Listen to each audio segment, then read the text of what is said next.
Hello and welcome. I am Sajad and you are watching Kashmir News Service. A famous Kashmiri poet, Islamic preacher has rightly said that the food will thrive till the wood survive. Unposh till yilvan posh. The life will exist only till we have around these trees, these plants, these forests.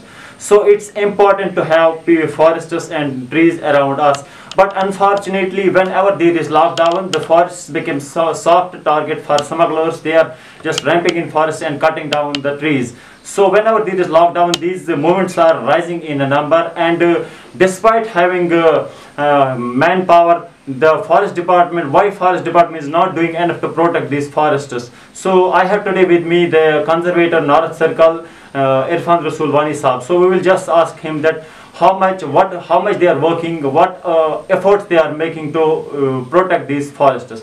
Sir thank you so much talking to Kashmir news service. Sir पहला सवाल मेरा आपसे ये होगा कि जब भी कोई वी हैव सीन कि कश्मीर में बहुत बार लॉकडाउन हो चुका है, पहले भी हो चुका है, तो जब भी लॉकडाउन होता है तो ये जो फॉरेस्ट्स है ये इजी टारगेट, सॉफ्ट टारगेट बनते हैं स्मगलर्स के लिए। तो आपके पास मैन पावर भी है, क्यों ये इन मूवमेंट ज़्यादा इंक्रीज हो रही, क्यों ये केसेस में कंप्लेंट्स बार बार आई कि यहाँ पे फॉरेस्ट में स्मगलिंग हो रही है, वहाँ पे स्मगलिंग हो रही है, तो क्यों इस पे रोकथाम नहीं हो रही है? Good afternoon. मैं पहले आपकी उस स्टेटमेंट के साथ एग्री नहीं करता हूँ कि आपने कहा कि forest department is not doing enough. तो I said why forest department is not doing enough? मैं वही उसी बात पे आ रहा हूँ कि इसमें दो तीन चीज़ें हैं। जो आपने पहली बात कही कि लॉकडाउन जो होता है तो फॉरेस्ट डैमेज बढ़ जाते हैं। इसमें मैं बताऊँ आपको कि इनिशियली इस लॉकडाउन की हम बात करें, कोविड-19 या कोरोना वायरस जब फैल गया और लॉकडाउन अचानक से अनाउंसमेंट हो गई, उसमें इनिशियली हमें कुछ रिपोर्ट्स आ गई कि डैमेज कहीं कहीं हो रहे फॉरेस्ट की, क्योंकि अचानक लॉकडाउन होने से जो हमारे फ्रंट लाइन स्टाफ था वो फॉरेस्ट नहीं पहुंच पाया। तो जो ही वो इंसिडेंट्स रिपोर्ट होने शुरू हो गए, इमीडिएटली हमने क्या किया कि forest staff, front line staff अपने बीट्स और ब्लॉक्स में पहुँच गए और दे स्टार्टेड टेकिंग एक्शन। और उनके पहुंचने से ही सारा फिर वो कंट्रोल में आ गया और हमें कोई ऐसी सीरियस प्रॉब्लम कहीं पे भी नहीं आई। और जो कुछ स्मगलर्स जिन्होंने फ़ायदा उठाने की कोशिश की थी लॉकडाउन को, उनके खिलाफ हमने कानूनी कार्रवाई की, FIRs दे दिए, और हमने कुछ जो क्रॉनिक स्मगलर्स थे उनको हमने पब्लिक सेफ्टी एक्ट में भी अरेस्ट करवाया।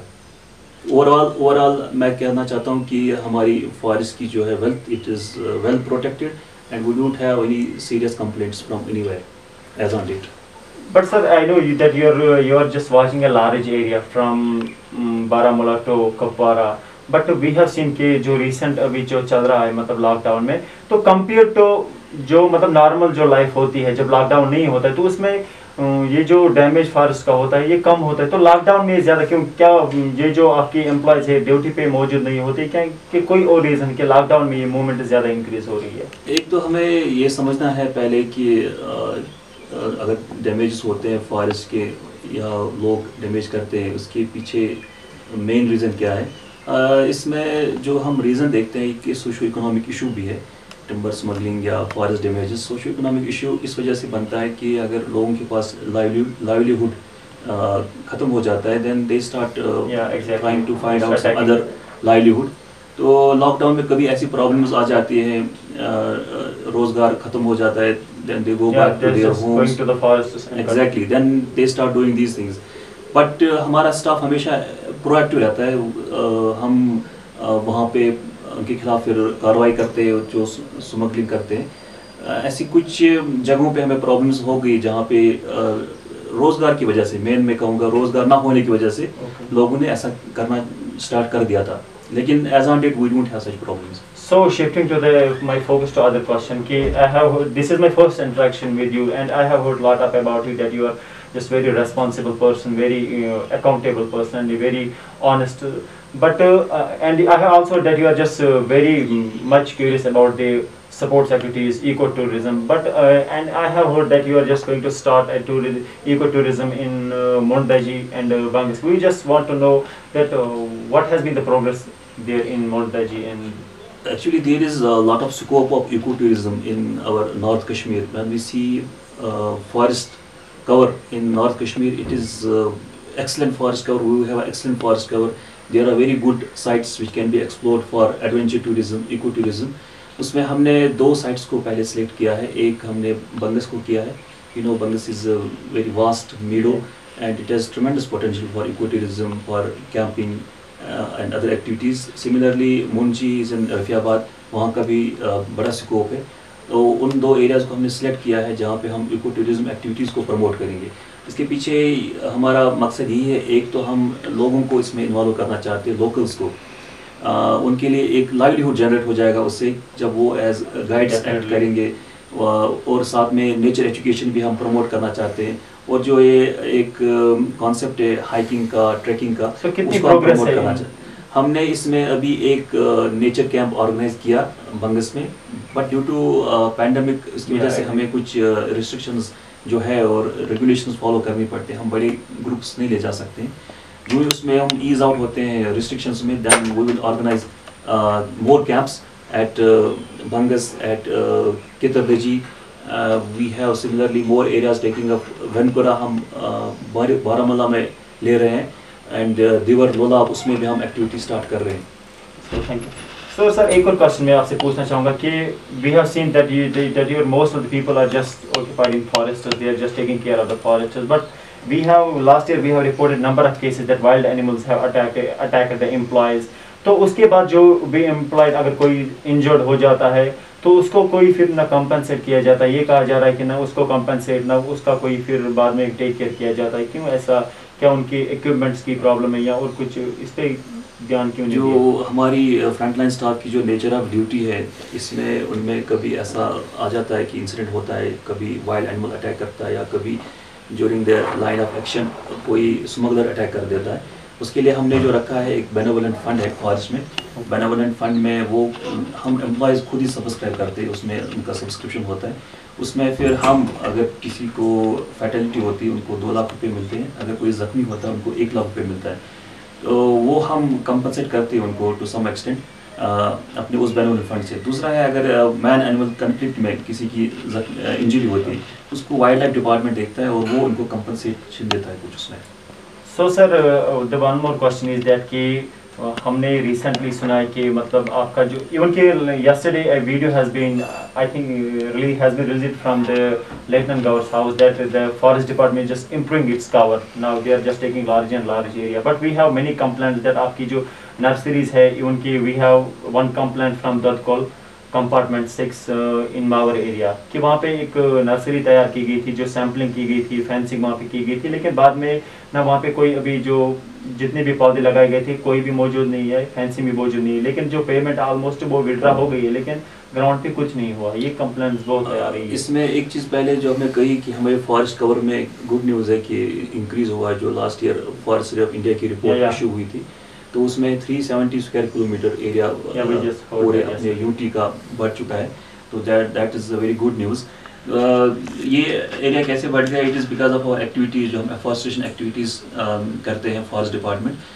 When we close some area for afforestation, उसमें कभी कुछ ऐसा होता है कि कहीं फेलियर्स भी होते हैं, 100% सक्सेस नहीं होती हर जगह। फेलियर्स की वजह बहुत सारी रीजंस होते हैं, जैसे उसमें उस ईयर में ड्रॉट हो गया या कुछ और फैक्टर्स है जिसकी वजह से वो सक्सेसफुल नहीं हुआ प्रोजेक्ट। जैसे कि आपने दरकुल की बात की, वहाँ कुछ ऐसा फैक्टर हुआ होगा कि ड्रॉट की वजह से या वो प्लांट सर्वाइव नहीं कर पाए, इसलिए वो फेलियर हुआ होगा। Otherwise we have very good track record of plantations which we have undertaken, जो टेस्टिफाई करता है जिस फेंसिंग की भी कंप्लेंट आ रही है कि मतलब लगाई नहीं गई है, सिर्फ पेमेंट विड्रा की गई है। अगर ऐसा कुछ होगा तो we will initiate inquiry, we will see कि इसमें क्या फैक्ट्स है इस केस के, we will verify those facts. Sir, the important question is कि we have seen last year that at many places the कि आगजनी के कारण ये फॉरेस्ट बहुत जगह पे मतलब डिस्ट्रॉय हो गए हैं। तो उसके हवाले से फॉरेस्ट डिपार्टमेंट के मतलब इस वक्त कौन से अल्टरनेटिव्स, क्योंकि आग जो कभी कभी फॉरेस्ट में लग जाती है, तो कौन से तरीके आपके पास है इसको रोकने के लिए? जो फॉरेस्ट फायर्स है, ये आपके पास एम्प्लॉयज है, अगर कहीं पे डिफॉरेस्टेशन होती है तो स्मगलर्स को किडनैप किया जाता है, अरेस्ट किया जाता है, लेकिन आग जब अचानक से, ये फॉरेस्ट फायर जो है ये ग्लोबल फिनोमेना है। ये हम देख रहे हैं ओवर द ईयर्स, पूरे हर कंट्रीज में ऐसे केसेस सामने आए हैं। It is mainly due to climate change की वजह से जो हुआ, जो टेम्परेचर में थोड़ी इंक्रीज हुई है या सीजन्स में कुछ चेंज आ रही है। इसमें कश्मीर में भी हमारे यूटी में भी ऐसे incidents time to time report हो रहा है कि फॉरेस्ट फायर्स लग रही है बहुत सारी जगहों पे। उसमें जो हमारी एक्शन होती है उसमें हम फिर अपने स्टाफ को वहाँ भेज देते हैं फायर फाइटिंग के लिए, जो फिर एक्सटिंग्विश करते हैं फायर को। हमने अपने स्टाफ को उसके लिए दिए हैं इक्विपमेंट्स, फायर फाइटिंग इक्विपमेंट्स। हम फायर वॉचर्स को भी लगा देते हैं जो टाइमली फायर को डिटेक्ट करें, क्योंकि इसका एक ही सोल्यूशन होता है फॉरेस्ट फायर का, जितना हम टाइमली इसको डिटेक्ट करते हैं तो ये जल्दी उतना कंट्रोल हो जाएगा। अदरवाइज़ अगर हमने इसमें डिले किया इसको डिटेक्ट करने में तो ये फिर बड़ी तेज़ी से फैल जाती है, फिर ये बियॉन्ड कंट्रोल हो सकता है। एज ऑन डेट हमें कोई बड़ी फायर देखने को नहीं मिली, उसका यही प्रूफ है कि हमारे स्टाफ ने उसको टाइमली डिटेक्ट किया, टाइमली मोबिलाइज हो गया स्टाफ वहाँ पे और उन्होंने उसको लास्ट ईयर हुआ था शायद वहाँ पे वो तो जहाँ पे अभी आप वो बात कर रहे थे कि हमें जाना इस साइड से, ज़लूरा साइड से सर। हाँ वहाँ वो एक्चुअली डिफरेंट कंपार्टमेंट है, वो ज़्यादा उसमें वो ब्रॉड लीव्ड स्पीसीज़ हैं और वो सीज़न हो सकता है ऑटम का सीज़न हो, उसमें ज़्यादा फायर इंसिडेंट्स लगने के चांसेस होते हैं क्योंकि ग्रास ड्राई होती है, पत्ते गिरे होते हैं। तो वहाँ पे कुछ दिन फायर कंटिन्यू रही, लेकिन उसमें भी हमने फिर उसको कंट्रोल कर। सर ये भी कंप्लेन आ रही कि ये जो प्लानर्स है मतलब मशीनरी जॉइनरीज वाले, तो इनको आपने बहुत सारों को बंद कर दिया, बैन कर दिया गया, लेकिन अब कंप्लेन ये आ रही कि कुछ देर के लिए उनको बैन किया जाता है, बाद में आपके ऑफिसर्स वहाँ पे जाते हैं, उनसे पैसा लेके फिर वो रिज्यूम कर देते हैं, जिसकी मतलब जिसका डायरेक्टली इफेक्ट फॉरेस्ट पे पड़ जाता है। तो कंटिन्यूस उन पर कोई बैन रहती नहीं है जितने भी प्लानर्स है, मशीन जॉइनरीज वाले हैं। इसमें दो कैटेगरीज है, एक बैंड साज है, दूसरे प्लानर्स है, जॉइनरीज है। इसमें हम उतने अलो करते हैं जितना हमें कोटा मिला है, हर डिस्ट्रिक्ट में कितना या हर डिवीजन में कितना लगा सकते हैं प्राइमरी और सेकेंडरी वुड बेस्ड यूनिट्स। कहीं पे हमें कंप्लेंट्स आती है, कहीं इलीगल यूनिट्स चलते हैं, ज़्यादातर वो जॉइनरीज की कंप्लेंट्स आती है। हम उनको टाइमली एक्शन करके उनको बंद कर देते हैं, फिर से अगर कोई चालू कर देगा तो फिर से हम बंद कर देंगे उनको। ऐसा कोई केस नहीं है कि कोई इलीगली चला रहे हैं। कुछ केसेस हैं जिनमें इम्पोर्टेड वुड यूज़ हो रहा है। अब हमें नई गाइडलाइंस आई है मिनिस्ट्री ऑफ एनवायरनमेंट फॉरेस्ट से कि दे विल अलो इम्पोर्टेड कारखाने जो भी हैं जॉइनरीज उनको अलो किया जाएगा, लेकिन अभी हमने उनकी रजिस्ट्रेशन स्टार्ट नहीं की। We are starting very soon their registration, then they can function without any has been retrieved and we have seen also in Langate. So इसमें मतलब सडन से जो शुरू हो गए, तो इसमें फ्यूचर में भी क्या जितने भी मतलब आपको क्या लगता है कितनी ज़मीन अभी भी जंगलात की जो है वो लोगों ने ऑक्यूपाई करके रखी, फार्मर्स ने, या आगे भी कितना इसमें आपको लगता है? इसमें जो एनक्रोचमेंट इविक्शन ये एक रेगुलर प्रोसेस है। इसको हम जो देख रहे हैं, हमें लगभग अपने सर्कल में, नॉर्थ सर्कल में 1800 हेक्टेयर के करीब अंडर एनक्रोचमेंट है। 4 डिवीजनों में, Langate division, Kamraj division, Kehmil division और बारामूला डिवीजन में। तो हमने एक फेजिंग की है, फेज वाइज हम कैटेगराइज करते हैं A, B, C कैटेगरी में एनक्रोचमेंट की। जो इजी एनक्रोचमेंट होते हैं, ईजिली रिट्रीव होते हैं, उनको हम पहले रिट्रीव करते हैं, जिसमें ज़्यादातर प्लांटेशन है। दूसरी होती है जो उससे जिसमें थोड़ी एक्सपेक्ट होती है रेजिस्टेंस होगी, तो वो दूसरी कैटेगरी में आते हैं। मान लें कहीं पे एस्टैब्लिश हो चुके हैं ऑर्चिड्स वगैरह। तीसरी कैटेगरी होती है जो परमानेंट टाइप की एनक्रोचमेंट है, जैसे कंस्ट्रक्शन हुई है। तो हम जो ईजिली रिट्रीवेबल एरियाज हैं उनको पहले हम ऑन प्रायोरिटी इविक्ट करते हैं। उसमें हमने बड़ी प्रोग्रेस इस बार अचीव की, लगभग 200 हेक्टेयर हमने पूरे सर्कल में रिट्रीव करने में कामयाब हुए। तो ये प्रोसेस जो है कंटिन्यूस रहेगा, रेगुलर रहेगा, और हम एक्सपेक्ट करते हैं वेरी सून कि हम लगभग 50 to 70% तक हम जो एनक्रोच्ड एरियाज उनको इविक्ट कर लेंगे। Sir there has been a general belief कि एक माना जा रहा है कि अगर यंग जो ऑफिसर्स है डिपार्टमेंट, किसी भी डिपार्टमेंट में आ जाते हैं तो करप्शन ऑटोमेटिकली डिक्रीज हो जाती है।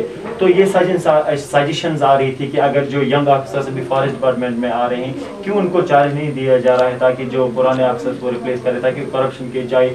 और ये एक्चुअली ये जो इल्ज़ाम आता रहे कि जो जितने भी ऑफिसर्स फॉरेस्ट में वो स्मगलर के साथ मिले हुए थे, जो नए जो यंग है उनका कुछ ऐसा नहीं होता है, क्योंकि वो सीधे डायरेक्टली मतलब उनको इम्पोर्टेंस है, फॉरेस्ट की इम्पोर्टेंस को बिल्कुल पता है, तो वो करप्शन ऑटोमेटिकली कम हो जाती है। तो इस पे आप क्या कहेंगे कि जो नए जो लोग आ रहे हैं यंग, इसमें एज ऑन डेट हमें ऐसा कोई कंप्लेंट्स नहीं है कि करप्शन की।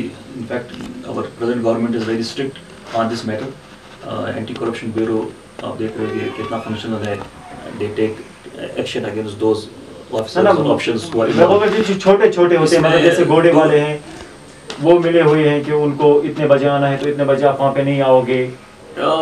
इसका आप खुद देख रहे हैं ना कि जितना एक्टिविटीज़ है फॉरेस्ट डिपार्टमेंट की, जितनी एक्शन फॉरेस्ट डिपार्टमेंट कर रहा है, FIRs रजिस्टर हो रहे हैं, कुछ लोग PSAs में अरेस्ट हो रहे हैं, सीजर होते हैं गाड़ियाँ, टिम्बर सीज होते हैं। इसका मतलब है कि forest officers they are taking action against smugglers, against all those who are causing damage to forest. As on date, we don't have any such complaint कि फलानी person is involved in timber smuggling or corrupt practices. So आपको नहीं लगता कि जो नए officers है इनको जो भी इंसिडेंट आता है हमारे इसमें जिसके खिलाफ इन्वॉल्वमेंट आती है किसी मुलाजिम के खिलाफ, तो उसके खिलाफ एक्शन होती है, वो प्लेस इमीडिएटली अंडर सस्पेंशन, उसको फिर चार्जशीट दिया जाता है and he can be dismissed from service. दूसरा है कि यंग ऑफिसर्स का हम देखेंगे कि हर जगह इसका मिक्स होना चाहिए, यंग भी होना चाहिए और एक्सपीरियंस दोनों होना चाहिए, ताकि जो यंग है वो सीख ले एक्सपीरियंस से, अपने सीनियर जो होगा या कोई और होगा कलीग होगा एक्सपीरियंस कलीग, तो ये सिस्टम जो एडमिनिस्ट्रेशन है उसके लिए वो बेस्ट होता है कि दोनों को साथ के लेके चलना है। So my last question would be to you कि हमने जो मतलब रिसेंटली जो सपोर्ट सेक्रेटरीज मतलब आप शुरू करने जा रहे हैं, आई हैव हर्ड दैट कि आप सपोर्ट सेक्रेटरीज शुरू करने जा रहे हैं, और साथ में ये भी पूछना चाहूँगा कि आपके एम्प्लॉयज़ की भी बहुत ज़्यादा प्रॉब्लम्स है कि जैसे क्लास 4 को बहुत सा टाइम हो गया वेट करते हुए प्रमोशन के लिए, और एक और क्वेश्चन इसके साथ है कि ये जो आपका ग्रेजुएशन का कोटा था वो 25% था इससे पहले, अब वो 10% आ गया, अब तो ग्रेजुएशन के मतलब लड़के आपके पास बहुत ज़्यादा है, तो आपको नहीं लगता वो उसके लिए बात करनी चाहिए थी ताकि वो भी इंक्रीज हो जाए? एक आपका क्वेश्चन था स्पोर्ट्स एक्टिविटीज़ का, we are going to start very soon sports activities in north circle.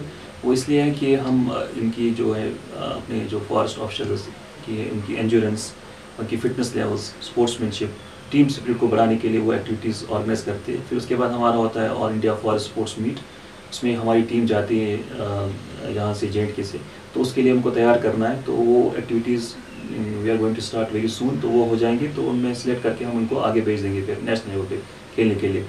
तो वो दूसरा आपका सवाल था कि क्लास 4 की जो प्रमोशन का कोटा था उनके साथ there was some technical issues, litigations भी थी, उसमें सीनियरिटी में भी कुछ क्वेश्चंस थे, तो वो अब रिजॉल्व हो चुकी है। We are very soon going to conduct DPC and I am hopeful कि वो उनका मसला जो है उनकी ग्रीवेंस है वो रिजॉल्व हो जाएगी। Okay, so before I close this conversation, do you have any message for your employees, for the people to protect these forests? मेरी मैसेज ये है कि लोगों को हमारे साथ कोऑपरेट करना चाहिए। ये जो फॉरेस्ट है ये हमारी हेरिटेज है and we are very lucky कि हमारे जो JNK का लगभग 50% एरिया अंडर फॉरेस्ट कवर है, तो ये एक रिस्पॉन्सिबिलिटी है हम सब पे कि हमें इसको, इस नेचुरल रिसोर्स को बचाना है, और ये खाली डिपार्टमेंट फॉरेस्ट डिपार्टमेंट नहीं कर सकता, इसमें हर एक इंडिविजुअल को अपना रोल प्ले करना है, सपोर्ट करना है डिपार्टमेंट को, और आई एम श्योर कि अगर वो हमें सपोर्ट करेंगे तो will be able to preserve our this national. आपका कोई टोल फ्री नंबर है सर, अगर कि कोई कहीं पे भी कोई स्मगलिंग हो जाती है या कोई कंप्लेंट हो जाती है, कि टोल फ्री नंबर? हमने कल ही एक ऐप लॉन्च की है ऑनरेबल लेफ्टिनेंट गवर्नर के थ्रू, पहरेदार ऐप है, मोबाइल ऐप है, तो वो कोई भी डाउनलोड कर सकता है, और वो अगर कोई भी इलीगल कोई भी उसको कंप्लेंट है तो वो रजिस्टर कर सकता है उस पे, तो action will be initiated immediately by the department on the registration of that grievance और complaint whatever. Chalo, thank you so much talking to Kashmir sir. So this was the conservator North Kashmir North Circle. So he has a very important message that everyone has to play a role to protect these forests, to protect this green gold, and his people, employees are just making their all, putting their all efforts to protect these forests. Despite he saying that if there is any complaint, they have just recently launched an application Pahredar, and if you have any complaint, you can just download that app and you can just register one complaint and action will be taken. I am Sajad for Kashmir News Service with my video journalist Raja Akbar.